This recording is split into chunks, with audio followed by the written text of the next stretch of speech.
বন্ধুরা, এই আমরা দার্জিলিং এর পথে যাচ্ছি। ভাই আপনার এই গাড়ি কি সুইফট ডিজায়ার গাড়িতে উঠেছি, বসেছি। এইবার গাড়ি চলছে। এটা হচ্ছে আর্মি ক্যাম্প না? এই প্রসঙ্গে একটু বলুন, এটা কত বড় বিস্তৃত? অনেকটা বিশাল আকৃতি আর্মি ক্যাম্প আছে, বিশাল বিশাল বিশাল বড়, বিশাল বড়। এই সাইড আর বাদিকে আর্মি ক্যাম্প, ডান দিকেও আর্মি ক্যাম্প। ও বাদিকে আর্মি ক্যাম্প, ডান দিকেও আর্মি ক্যাম্প। আচ্ছা,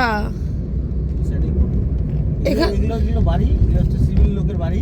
হ্যাঁ, সিভিল লোকের বাড়ি আছে কিছু এখানে। আচ্ছা, তারপরে এখান থেকে যা বাড়িগুলোর পর থেকে আবার আর্মি ক্যাম্প, ডানে বাঁয়ে দুদিকেই ক্যাম্প আছে। ও আমরা এখানে, এটা কোথায় এসেছি? এটা হচ্ছে আপনার, এটা বলে আদালপুর। আদালপুর? হ্যাঁ। মানে এখান থেকে এখনো দার্জিলিং কত দূর? এখান থেকে কাশিয়াং 20-26 কিলোমিটার মতো আছে। আচ্ছা, কাশিয়ান 26 কিলোমিটার। আচ্ছা, তারপরে এখন থেকে আবার 33 কিলোমিটার দার্জিলিং। আচ্ছা, অ্যাপ্রক্স কতক্ষণ লাগবে? মোটামুটি সিজন টাইম 7-8 ঘন্টা। আরে বাবা, 7-8 ঘন্টা গাড়িতে বসে থাকতে হবে, আপনি যেদিক দিয়ে যান। আচ্ছা, মিরিক দিয়ে গেলে কি ওঠানামা করতে পারবেন, আপনার ভালো লাগবে, ফুর্তি লাগবে।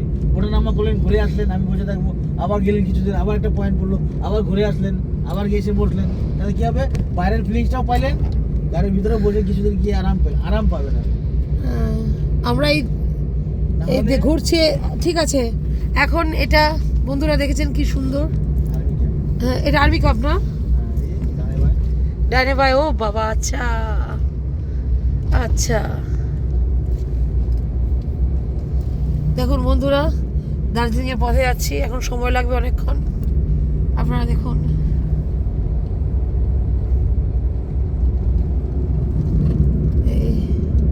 ঠিক আছে বন্ধুরা, এখন একটু রেস্ট নিই, ভীষণ টায়ার্ড। পরে আবার দেখাচ্ছি, কথা হবে। বাই, রাখলাম।